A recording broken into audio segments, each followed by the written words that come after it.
दोस्तों नमस्कार। आप लोग जानते हैं कि हम लोग इस चैनल पे सामान्य ज्ञान की प्रैक्टिस करते हैं जो कि आपके एसएससी और रेलवे के किसी भी एग्जाम के लिए इंपॉर्टेंट होते हैं।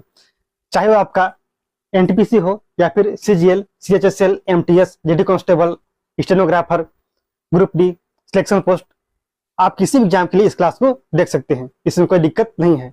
तो चलिए इस क्लास को शुरू करते हैं और देखते हैं आज के इंपॉर्टेंट प्रश्नों को। आज हमारा क्लास नंबर है 5वां। इससे पहले की सारी क्लासेस हो चुकी हैं, आप उससे जाकर देख सकते हो, इसमें कोई दिक्कत वाली बात नहीं है। अगर आप यहाँ पर आ गए हैं तो आप इससे देखिए, उसके बाद जो पुरानी क्लासेस है आप उससे जाकर देख लीजिएगा, ठीक है। तो चलिए शुरू करते हैं इस क्लास को। तो देखिए पहला प्रश्न क्या है, गंगा की सहायक नदी इनमें से कौन सी नहीं है, यानी कौन सी नदी गंगा की ट्रिब्यूटरी नहीं है। कहने का मतलब क्या है कि वह कौन सी नदी है जो गंगा से नहीं मिलती है। आप बता सकते हो अगर आपको पता है तो, और नहीं पता है तो आप यहाँ पर जान लीजिए। यमुना मिलती है, बिल्कुल सही बात है। सोन ये भी मिल जाती है, और गोमती, ये तीनों नदियां मिलती है गंगा से, यानी कि ये तीनों सहायक नदियां हैं। लेकिन नर्मदा नहीं मिलती है। आप लोग जानते हैं कि गंगा बहती है पूरब की ओर, लेकिन जो नर्मदा है यह बहती है पश्चिम की ओर। तो आप बता सकते हो कि यहाँ पर नर्मदा इसका राइट आंसर है। कोई दिक्कत इसमें बिल्कुल नहीं होना चाहिए। दूसरा प्रश्न है, सतलज नदी भारत में किस दर्रे से होकर प्रवेश करती है।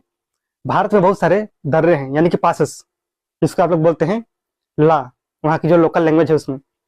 तो कौन सी वह दर्रा है जिससे होकर प्रवेश करती है सतलुज रिवर भारत के अंदर। उसका नाम है शिवकिला। क्या नाम है? शिवकिला दर्रा। यह है कहाँ पे? यह है हिमाचल प्रदेश में। कहाँ पर है? किस राज्य में?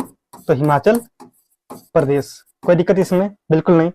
लेकिन हिमाचल प्रदेश में और दर्रे हैं जिसका नाम आपको पता होना चाहिए, जैसे कि बारह लाचाला, जो आपका ये बारह लाचाला है, ये कहाँ पे है? ये भी है हिमाचल प्रदेश में। इसके अलावा अगर हम बात करते हैं तो एक है आपका रोहतांग दर्रा। कौन सा दर्रा है? रोहतांग दर्रा। ये कहाँ पे है? ये भी है हिमाचल प्रदेश में। बोमडीला, ये है अरुणाचल प्रदेश में। कहाँ है? अरुणाचल प्रदेश। और अरुणाचल प्रदेश में कुछ दर्रे और भी हैं, जैसे कि यांगयाप दर्रा। कौन सा है? वहां पर है यांगयाप दर्रा। इसके अलावा दिफू दर्रा कहाँ पे है? अरुणाचल प्रदेश में। याद आपको रखना है। अगर हम बात करते हैं जिलेपला की, तो ये है सिक्किम में। कहाँ है? सिक्किम। इसके अलावा सिक्किम में एक दर्रा और है जिसका नाम है नाथुला दर्रा। कौन सा दर्रा है? नाथुला दर्रा। अगर हम बात करते हैं उत्तराखंड की, तो उत्तराखंड में कुछ दर्रे हैं, जैसे कि पहला है नीति दर्रा। नीति दर्रा। दूसरा है माना दर्रा। माना दर्रा। और तीसरा कौन सा है? वह है आपका लिपू लेख दर्रा। लिपू लेख। ठीक है। आपको कमेंट करना है कि जम्मू कश्मीर में कौन कौन से दर्रे हैं, बता सकते हैं आप। अगर नहीं पता है तो आप कमेंट कीजिए कहीं से सर्च करके, ताकि पता चले कि आप भी कुछ मेहनत कर रहे हैं। सतपुड़ा की सबसे ऊंची चोटी कौन सी है? Highest peak of Satpura mountain range. बताइए कि सतपुड़ा की सबसे ऊंची चोटी कौन सी है। लेकिन इसे जानने से पहले हम लोग यहाँ पर ये समझेंगे कि जो सतपुड़ा है उसके अंदर कौन कौन से इंपॉर्टेंट यानी कि प्रमुख पर्वत है। जैसे कि पहला है, उसका नाम है महादेव पर्वत। महादेव पर्वत। उससे पहले आप लोग यहाँ पर लिखिएगा कौन सा पर्वत? तो राजपीपली। क्या लिखना है? राजपीपली। दूसरा है आपका महादेव पर्वत, और तीसरा है वह है मैकाल पर्वत। कौन सा है? मैकाल पर्वत। ठीक है। जो आपका सतपुड़ा की सबसे हाईएस्ट पीक है जिसका नाम है धूपगढ़। कौन सा है? धूपगढ़ या फिर धूपगढ़ ही। तो महादेव पर्वत की सबसे ऊंची चोटी वही है जिसका नाम है धूपगढ़। यानी कि आप बोल सकते हैं कि सतपुड़ा की जो सबसे ऊंची चोटी है धूपगढ़, वह महादेव पर्वत पर ही स्थित है। कोई दिक्कत नहीं होना चाहिए। मैकाल पर्वत, जो मैकाल पर्वत है इसका विस्तार है छत्तीसगढ़ में। तो इसकी जो हाईएस्ट पीक है, सबसे ऊंची चोटी, उसका नाम है अमरकंटक। क्या नाम है? अमरकंटक। ये कहाँ पर है? यह है मध्य प्रदेश में। कोई दिक्कत है इसमें? तो बिल्कुल नहीं है। तो इसके बारे में आपको समझ में आ गया होगा। अगर समझ में आ गया तो आप कमेंट कीजिए कि जो धूपगढ़ है उसकी ऊंचाई कितनी है। हाइट आप बता सकते हैं, क्योंकि आपसे पूछा जा सकता है। अगला प्रश्न है कि मालाबार तट किस तट पर स्थित है? मालाबार कोस्ट। आप लोग जानते हैं कि जो हमारा भारत है कुछ इस प्रकार से दिखाई पड़ता है। आप यहाँ पर देख सकते हैं कि दो ही तट हैं, एक है आपका पश्चिमी और दूसरा है पूर्वी तट। इस तरफ क्या है, बे ऑफ बंगाल यानी कि बंगाल की खाड़ी, यहाँ पर क्या है, अरब सागर है। तो दो तट है और एक है आपके यहाँ पर हिंद महासागर। तो कुछ तट हैं तो इससे अलग अलग नाम भी है, ऐसा नहीं कि एक ही नाम है। या आपका पूर्वी तट तो है ही या फिर पश्चिमी तट, लेकिन इसके बीच में कुछ क्षेत्र हैं, कुछ एरिया डिवाइडेड है जिसका अलग अलग नाम है, वही आपको बताना है। तो यहाँ पर आप बता सकते हो, जो आपका यहाँ पर कच्छ कारण है इस तरफ से यहाँ पर देखिए यहाँ तक, यह है आपका दमन और दीव तक, इसका नाम है काठियावाड़ तट। क्या नाम है, काठियावाड़ तट। ठीक है, इसके बाद यहाँ पर देखिए दमन और दीव से लेकर के नीम मंगलोर तक, वही आपका तट जिसका नाम है कोंकण, कोंकण तट। और यहां से लेकर के यानी कि नीम मंगलोर से कन्याकुमारी तक, वही आपका मालाबार तट, मालाबार तट। यानी कि राइट आंसर क्या है आपका पश्चिमी तट। अगर हम बात करते हैं यहाँ पर कन्याकुमारी से लेकर के, जो आपका यहाँ पर रिवर है कृष्णा, इस तरफ आपका कृष्णा रिवर है, तो यहाँ तक है आपका वह कोरोमंडल, कोरोमंडल तट। और इस तरफ है आपका उत्तरी सरकारी, उत्तरी सरकारी। कहीं पर आपको मिलेगा उड़ीसा में उत्कल तट, तो है इससे अलग अलग नाम है। आप बस इतना जानिए, आपके लिए क्या है, सफिशिएंट है। चलिए बढ़ते हैं आगे। इनमें से कौन सा भारत का पड़ोसी नहीं है? बहुत ही सिंपल है, हर कोई बता देगा कि भारत का पड़ोसी देश इनमें से कौन सा है या फिर नहीं है। पाकिस्तान बिल्कुल पड़ोसी है, चाइना यही पड़ोसी है, नेपाल पड़ोसी है, लेकिन तंजानिया ये पड़ोसी नहीं है। क्यों नहीं है? क्योंकि ये किसी और कॉन्टिनेंट में है, किसी दूसरे महाद्वीप में है, और उस महाद्वीप का नाम है अफ्रीका। क्या नाम है? अफ्रीका महाद्वीप। अब करेक्ट आंसर है वह है तंजानिया। लेकिन इसकी कैपिटल कहाँ है, ये भी आपको जानना चाहिए। तंजानिया की जो कैपिटल है उसका नाम है डोडोमा। क्या नाम है? डोडोमा। नेपाल का काठमांडू, चाइना का वह बीजिंग। कहां पर है? बीजिंग। और पाकिस्तान का इस्लामाबाद। कहां पर है? इस्लामाबाद। कुछ लोग बता देते हैं लाहौर, लेकिन लाहौर नहीं है, लाहौर वहां की एक सिटी है। इस प्रकार से यहाँ पर मुंबई है, चेन्नई है, कोलकाता है। कांडला बंदरगाह का नया नाम क्या है? देखिए, इसका नया नाम आज नहीं बदला गया है, काफी पहले इसका नाम बदला गया था। इसका नया नाम है वह है पंडित दीनदयाल बंदरगाह। यह है कहाँ पे, किस राज्य में है? तो गुजरात में है। यानी कि आप बोल सकते हैं अरब सागर में यह बंदरगाह स्थित है। और हमारे देश का यह कैसा बंदरगाह है? ज्वारीय बंदरगाह है, ज्वारीय बंदरगाह। ठीक है, और जितने बंदरगाह है उसके बारे में भी आगे हम बात करेंगे। तो चलिए बढ़ते हैं अगले प्रश्न की ओर। गंगा नदी को बांग्लादेश में किस नाम से जाना जाता है? हम इसके बारे में काफी बार रिसर्च कर चुके हैं। जो गंगा है, गंगा निकलती है एक ग्लेशियर से जिसका नाम है गंगोत्री ग्लेशियर, यानी कि गंगोत्री हिमनद। किस राज्य में? तो उत्तराखंड से। कहां से? उत्तराखंड। जब यहां से निकलती है तो इनमें बहुत सारी नदियां मिलती हैं, जैसे कि धौली गंगा, पिंडार रिवर, उसमें भागीरथी या फिर मंदाकिनी, ये सब मिलती है। और जब देवप्रयाग में कौन सी मिलती है? तो भागीरथी। उसके बाद इसका नाम होता है गंगा। और जब गंगा आगे बहती है तो इसमें बहुत सारी और नदियां मिलती हैं, जैसे कि रामगंगा, गोमती, घाघरा, कोसी, इसके अलावा गंडक, सोन, मतलब इतनी सारी नदियां मिलती हैं। और उसके बाद नदी पहुंचती है पश्चिम बंगाल में। पश्चिम बंगाल में वहां पर एक बराज बना हुआ है, उसी बराज के पास यह नदी दो धाराओं में बट जाती है। जो नदी जाती है दाहिनी तरफ उसका नाम होता है हुगली, जो कि मिलती है जाकर के बंगाल की खाड़ी में। और बाईं तरफ जो जाती है उसका नाम हो जाता है पद्मा। कहाँ पे? बांग्लादेश में। तो इसका राइट आंसर क्या है आपका? पद्मा। और वहां पर जाने के बाद इसके साथ एक नदी और मिलती है जिसका नाम होता है ब्रह्मपुत्र भारत में, और सांगपो तिब्बत में, और बांग्लादेश में जमुना। यानी कि जमुना मिलती है पद्मा के साथ, तो वहां पर एक धारा बनती है जिसका नाम होता है मेघना, और मेघना जाकर गिर जाती है बंगाल की खाड़ी में। कोई दिक्कत इसमें है क्या, बताइए? तो आपको समझ में आया क्या कि पद्मा के नाम से जानते हैं बांग्लादेश में गंगा रिवर। ठीक है। शिव समुद्रम वाटरफॉल यह है कहाँ पे, शिव समुद्रम। तो शिव समुद्रम है कावेरी रिवर पे। किस रिवर पे? कावेरी, जो कि एक वाटरफॉल है दक्षिण भारत में। कोई दिक्कत? गोदावरी में एक वाटरफॉल है जिसका नाम है सोमेश्वर। क्या नाम है? सोमेश्वर जलप्रपात। गोदावरी कहाँ से निकलती है? तो एक पर्वत है जिसका नाम है त्र्यंबकेश्वर। त्र्यंबकेश्वर पहाड़ी कहाँ पे है? तो महाराष्ट्र में है। और चंबल, इसमें पुनासा और चुलिया, ये दो वाटरफॉल हैं, ये दो जलप्रपात हैं जो कि आपको पता होना चाहिए। अगर हम बात करते हैं नर्मदा रिवर पे, नर्मदा, तो इसमें एक वाटरफॉल है जिसका नाम है धुआंधार। धुआंधार वाटरफॉल, जो कि है जबलपुर में। किस नदी पर है? तो नर्मदा। ठीक है, आपको इतना ही याद रखना है। उसके बाद जो अगला प्रश्न है वह यह है कि भारत का सर्वश्रेष्ठ प्राकृतिक बंदरगाह कौन सा है? Natural port. वह है आपका मुंबई। कौन सा है? मुंबई बंदरगाह। अगर आपसे पूछा जाएगा कि भारत का सबसे गहरा बंदरगाह कौन सा है, तो वह है आपका विशाखापट्टनम बंदरगाह, जो कि है आंध्र प्रदेश में। आंध्र प्रदेश। और सबसे सुरक्षित है, यह सबसे सुरक्षित बंदरगाह है भारत का।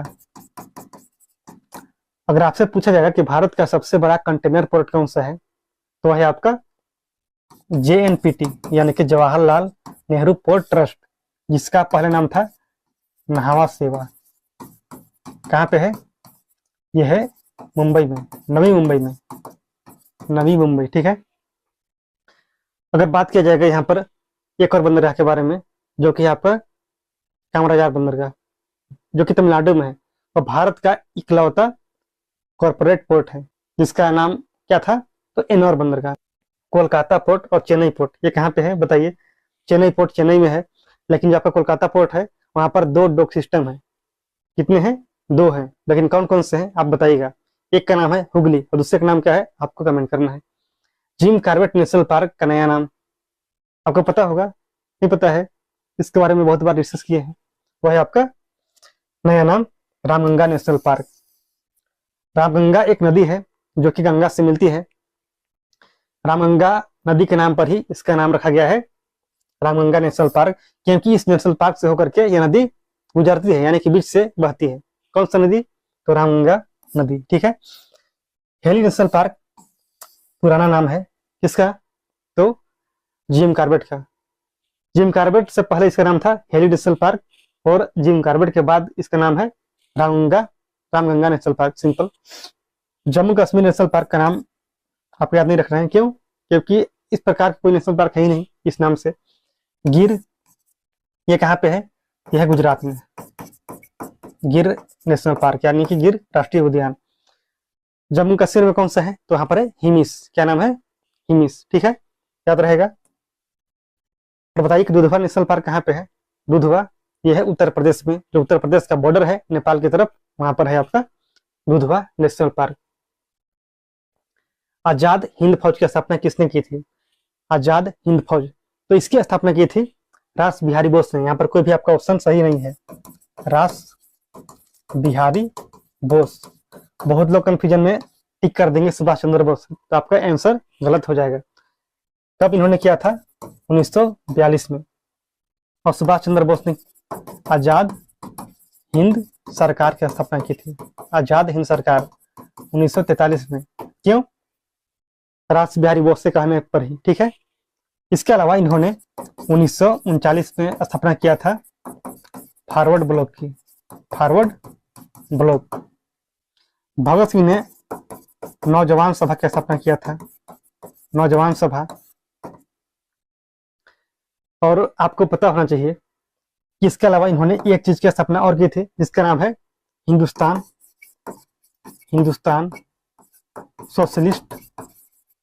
Socialist Republican association. याद रहेगा, याद रखना है, कोई दिक्कत नहीं इसमें। BR अम्बेडकर, इन्होंने स्थापना किया था किसकी? बहिष्कृत हितकारिणी हितकारिणी सभा। इसके अलावा इन्होंने स्थापना किया था स्वतंत्र श्रमिक पार्टी। अगर हम बात करते हैं महात्मा गांधी के बारे में, तो महात्मा गांधी ने स्थापना किया था हरिजन सेवक संघ। कहाँ पे? तो पुणे में। इसके अलावा महात्मा गांधी ने और किसका स्थापना किया था, आपको कमेंट करना है, ठीक है। बृहस्पति के सबसे बड़ा उपग्रह का नाम क्या है? बृहस्पति के सबसे बड़ा उपग्रह का नाम क्या है? उसका नाम है गैनीमीड। क्या नाम है? गैनीमीड। टाइटन किसका उपग्रह है? यह है शनि का, यानी कि सैटर्न। फोबोस और डीमोस ये दोनों हैं मंगल के। और आपको पता होगा कि मंगल को हम लोग क्या बोलते हैं? लाल ग्रह बोलते हैं। क्या बोलते हैं? आयरन ऑक्साइड की वजह से।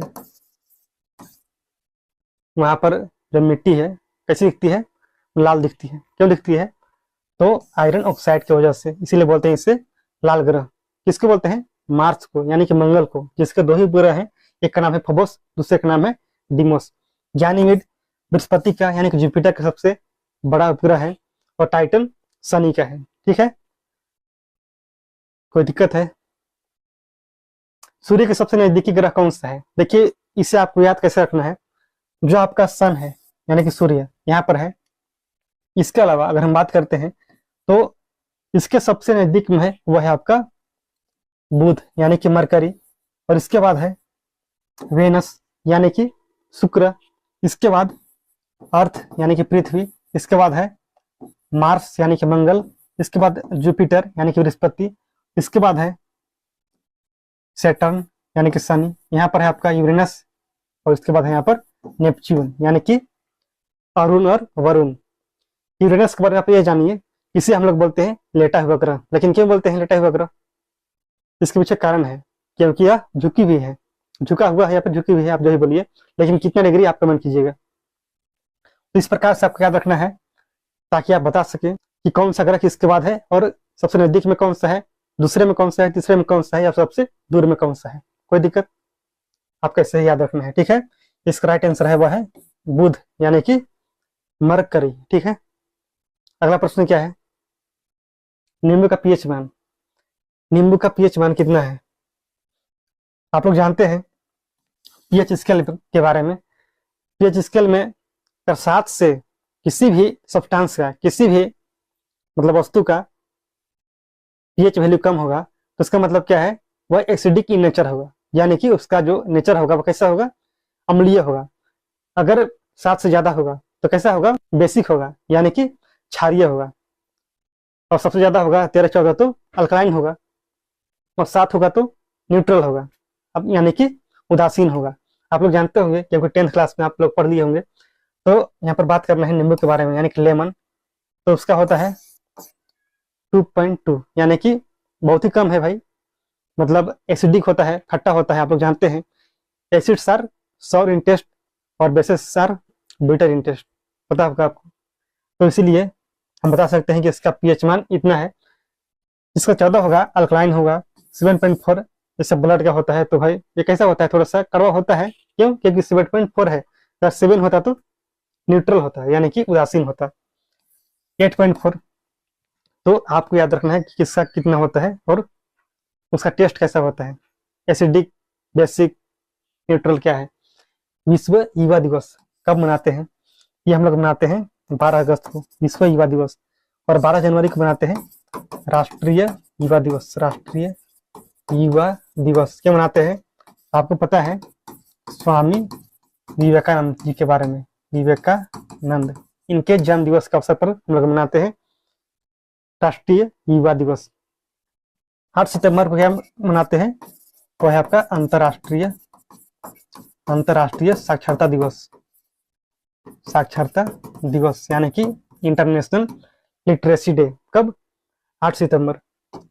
और 24 दिसंबर को क्या मनाते हैं?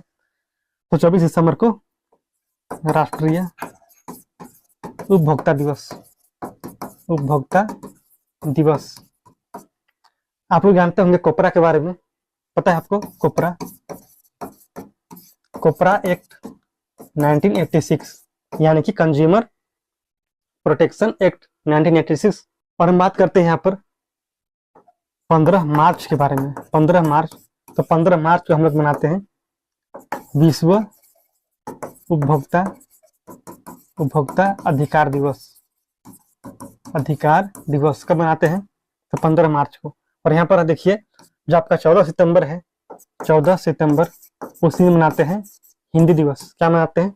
हिंदी दिवस। ठीक है, इसी प्रकार से आप जितने भी फैक्ट्स को याद रख सकते हैं आप रखिए, आपके लिए बेनिफिशियल होगा आपके एग्जाम में। ठीक है, चलिए मिलते हैं अगले क्लास में और नए प्रश्नों के साथ।